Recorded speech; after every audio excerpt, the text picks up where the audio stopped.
Hi everyone, welcome back to my channel, and today I'm filming my July wrap-up, not TBR, wrap-up. So it wasn't a bad month overall. There was nothing here that was terrible. I enjoyed everything I read, which is pretty good, but I didn't have anything like spectacularly like amazing that I read, and there wasn't a lot of variety in my reading. I did go through some personal stuff like mid-month July, and that kind of affected my reading and what I was reading. So I read a total of 11 things. One of those 11 things was young adult and the rest were adult. 3 of the books that I read this month fall under fantasy. One of those books is a mystery thriller, and then 7 of the books that I read this month were sci-fi. Of the 11 things that I read, 3 I own myself, 7 were borrowed from Kindle Unlimited, and 1 was borrowed from my library. As far as the format of what I read, 3 of those books were physically read and 8 of those books were ebooks. And I read a total of 3,026 pages, and the average book length was about 275 pages, which is not surprising. I have a total of 7 3 stars and 4 4 stars. Some of the ratings kind of went back and forth, but for the most part, these books were enjoyable and they're okay. Yeah. So let me start with the first thing that I read this month, and that was The Girl of Fire and Thorns by Ray Carson. So this is a YA fantasy. I've heard of Ray Carson's before. I feel like their books are really well liked and highly regarded, but they're not necessarily like the most talked about on BookTube and Bookstagram, which is where I'm mostly active on. And this series takes place in a very like Latin American inspired settings. Some of the names and like elements within this fantasy world I was like familiar with, being Mexican American myself, so I thought that was really nice to see. In this book we follow one young princess. Her name is Elisa, and Elisa's been married off to a king from another country.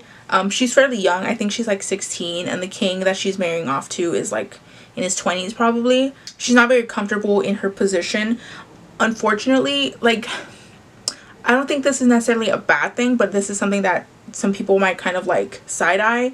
One of the words that I can use to describe Elisa is fat, and that's because that's something that the character brings up a lot about herself. She's not very comfortable in her own skin, and she does go through a weight loss journey in this book. It's not by any means like the main plot that she loses weight, but she does go through like a physical journey. Like, she goes from point A to point B, and she does lose weight. And I don't know, I'm sure that some people might have issues reading something like that. I wasn't particularly affected one way or another. It's just something that I feel like I should note.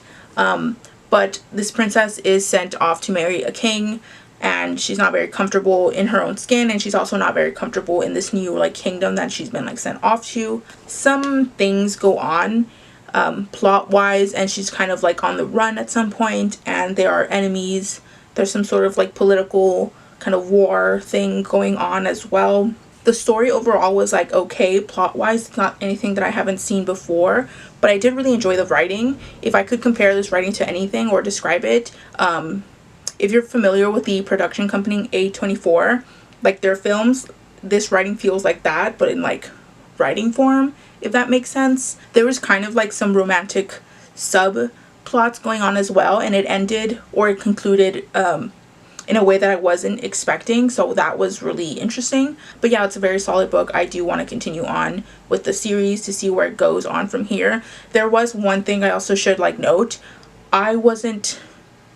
It almost felt like sometimes the more indigenous like coded characters, there's like a group of people that are like almost indigenous coded, are sometimes seen as the villains. I could be misreading something, but that's like the vibe that I picked up. But maybe the story like changes, there's new reveals, not totally sure. Also, the magic is weird, but it's like a cool weird. It's like almost like spiritual religious magic. Yeah, so I gave this 4 stars.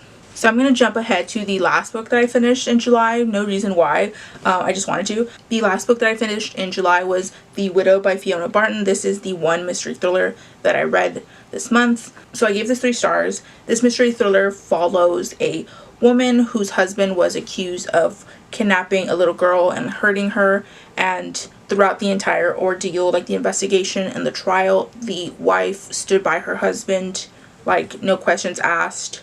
She was very like withdrawn. She never really talked to the press. but she was like always with her husband. At the beginning of the book, her husband dies in this like freak accident, and now the police and the like press feel like this is like a opportune moment to like interview her and like talk to her now that she's not with her husband, that now she might be a little more forthcoming with like information, that kind of thing. We follow a few perspectives. We follow obviously the wife, we follow the detective inspector that was like in charge of the case, and then we also follow a journalist, and occasionally we get chapters from the husband's perspective, like the man who was accused of doing this thing. I enjoy multi-perspective stories, so this was like good for me. It also follows like different timelines. We follow the timeline where her husband has already passed away and the trial has long passed. By the way, the husband was never like convicted. I don't know if I made that clear. He was never convicted, so he was like, he walked. And we also follow like the story from like the beginning, like when the little girl first gets kidnapped, like, so like kind of two timelines. Something that I noticed, and this isn't like a critique on the book, but this is just something for my reading.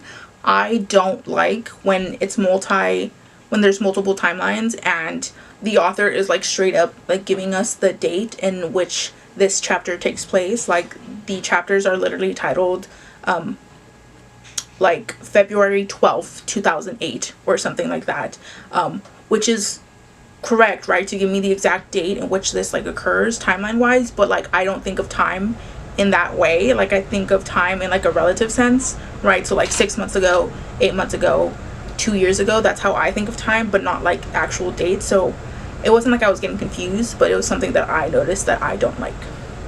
Weird, I know. The story progressed pretty nicely. I really like the beginning. I really like the different perspectives. Well, I like the wife's perspective because she was very like, she acted a certain way, and then the journalist's perspective who's like trying to interview the wife, and then I don't care for like cop perspectives personally, so I didn't really care for those chapters, but the investigation was like nice to like read through. This author did a thing that I don't like in my mystery thrillers, and that is when one character knows information that is like important to the story, like the big reveal, and at any point we could have been told this reveal, and the only reason we were told in the latter portion of the book was to like give the big reveal.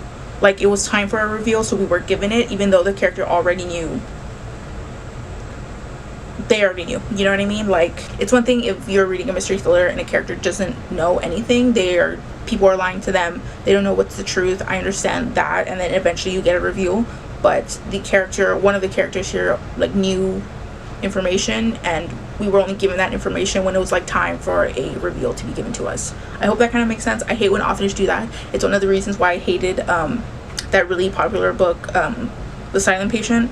Hated that because of that poorly executed review. I just think it's kind of like lazy. I believe this is also the first in a series, and we follow the journalist in other books. You can definitely just read this on its own and like close off the story well. So I was also in the mood for a fantasy romance, so I picked up Beguilement. This is the first book in the Sharing Knife, I think it's a 4-book series by Lois, McMaster, Bujold. This author has won a lot of Hugo Awards, and I think they've also won some Nebula Awards, so they're really like decorated, but I've never really heard a lot of people talking about them like on social media and stuff. So I wanted to pick up this book. This is probably not one of her like most highly praised books, but it's a pretty solid book in my opinion. I give it 3 stars.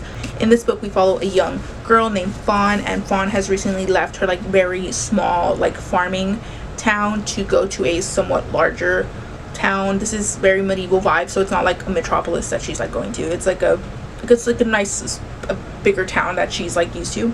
And on her journey from her smaller town to this larger town, she runs across something called a malice, which are these like inhuman like magical entities that like can turn animals into these like really messed up monster human things. The magic's kind of weird. So the monster attacks her, and then she's eventually rescued by this lake walker, and lake walkers are essentially like these nomadic soldier magicians that protect people from these malices. So he comes to her rescue, and that's pretty much where our story starts. The main plot of this story is definitely like the romance. There's of course like a subplot having to do with these malices and some other stuff that happens, but for the most part this is romance focused. I thought the romance was perfectly fine. I think our hero character was a very kind of like older, like honorable, do the right thing kind of hero.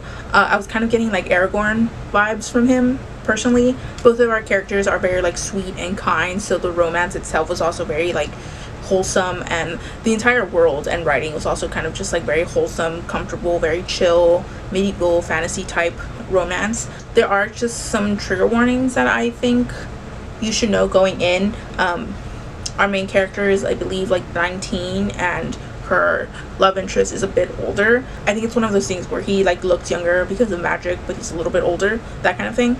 There's also sexual assault, rape, and miscarriage in this book as well. The book kind of starts off a little dark, which is kind of surprising, but it gets very like lighthearted as the story goes on. This is a 4-book series. I think I will continue with the series, but it's not something that I'm like super eager for. But if you're in the mood for like a light fantasy romance with some like yearning, some like wholesomeness, this is something that you might be interested in. It's also like older fantasy, so it's not super it's pretty straightforward. I feel like fantasy nowadays, there's a lot of like want to like subvert tropes and subvert expectations, but it's nice to go in just like knowing what you're gonna get, and you get that with this. Also, I think these covers, these like older like fantasy covers, are like so pretty and so cute. This month I also picked up Night Broken by Patricia Briggs. This is like the 8th or 9th book in the Mercy Thompson series. This is an urban fantasy series that I've been reading pretty consistently for the past year or so. I love urban fantasy. It's like really quick and easy to like digest. In the series we follow a mechanic named Mercy Thompson. She is a shapeshifter. She can turn into a coyote whenever she wants to, and she occasionally gets involved in a lot of like paranormal drama. In this world there are certain paranormal creatures that have like come out of hiding, I guess you could say. Specifically, werewolves and fae are known to the public, and she's kind of become at this point a semi-public figure because of who she's like aligned with. She just gets into a lot of drama. I think it's very entertaining. I actually really enjoyed this read. I gave this book 4 stars. For the most part, I have been listening to this on audiobook, but I haven't been in the mood for audiobooks. I think that really helped my enjoyment of this, reading this book physically. Well, I read it on ebook, but you know what I mean. I think the 2 reasons why I enjoyed this story more so than the others is because Mercy gets involved in drama, but it's not necessarily like her fault. Sometimes she kind of like, she's directly like connected to the drama, but in this particular book someone else brings the drama to her, and she's kind of just trying to help and be a good person. And there's also a lot of like relationship drama, which I love relationship drama so much. In this book she's having a lot of issues with her husband's ex-wife, and that causes a lot of just like friction in many relationships, and I just think it's really entertaining. Sometimes I want to break from just like supernatural drama and like more like relationship like people drama. But yeah, I gave it 4 stars. Obviously I'm continuing on with the series, so at this point you're gonna see why my reading month was a little funny. This month, or this past month, I read a total of 7 Ice Planet Barbarians books by Ruby Dixon. These are my comfort reads at this point. I enjoy reading these. They're so fun and so lighthearted. I don't have to like invest so much into these books. They're very short, and they're just really entertaining for me.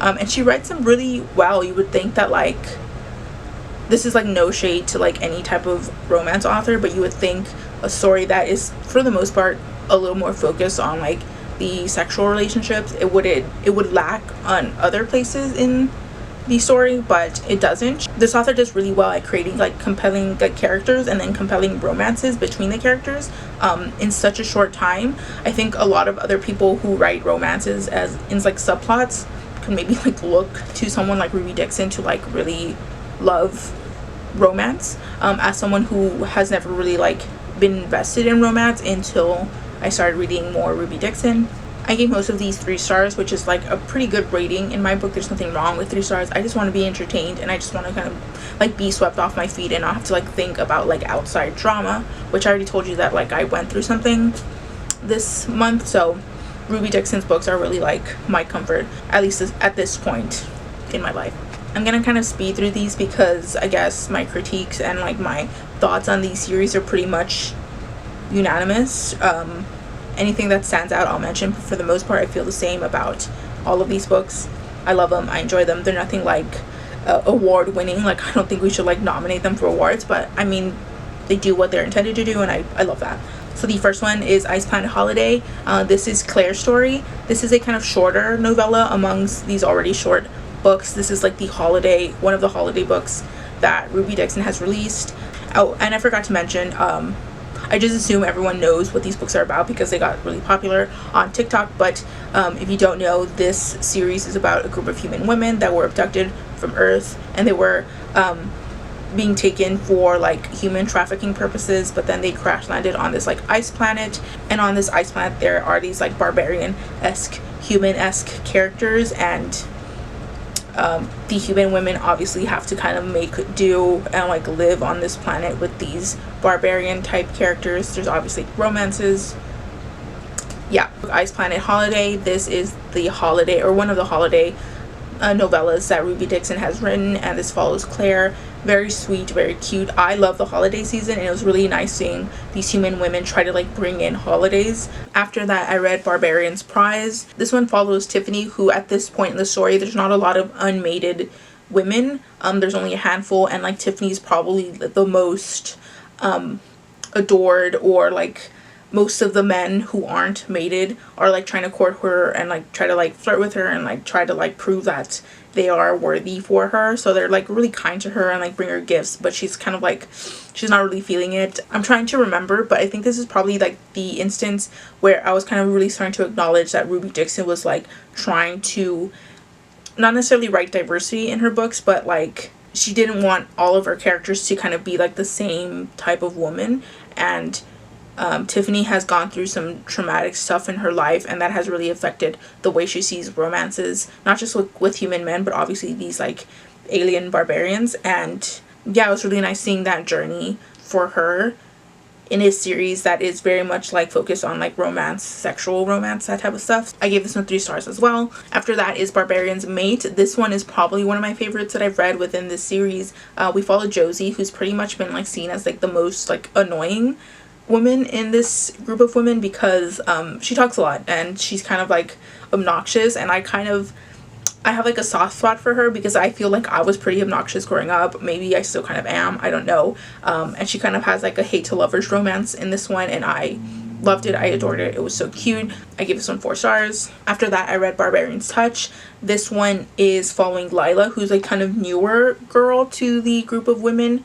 She's also deaf. She had an implant before she was abducted, and her abductors like took off the implant, and she's obviously having a difficult time adjusting to a new planet, as well as not having her implant. Luckily for her, her sister was abducted along with her, so she at least has her sister with her.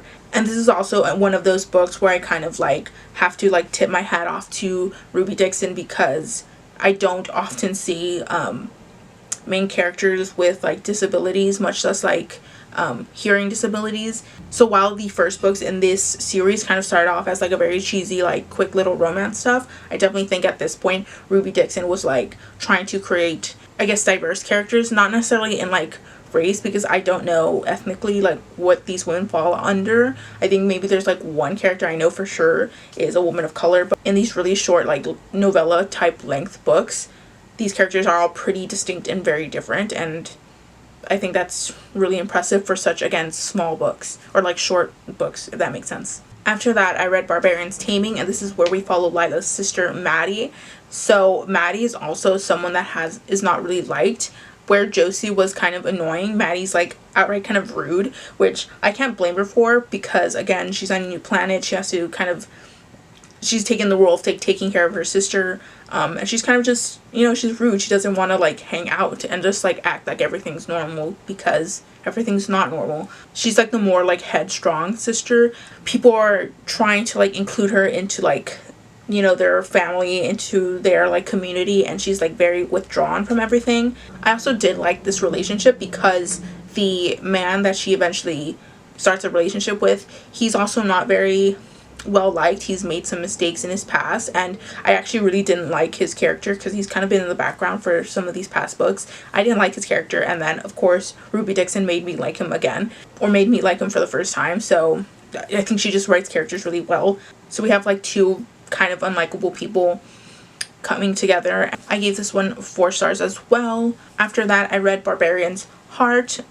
This one follows Stacy, who Stacy has already been with her husband on this planet since pretty much the beginning, but this is like her first book. This is the first time we get to see her perspective. Her mate has lost his memory in like an accident, so it's kind of that almost like a second chance romance, which I don't mind. I think they're good sometimes, but I didn't love this one, and that's only because I had problems with how Stacy handled some things. I felt like it was too much on the mate who had lost his memory and like didn't really know how to approach his wife. I felt that like sometimes Stacy was being very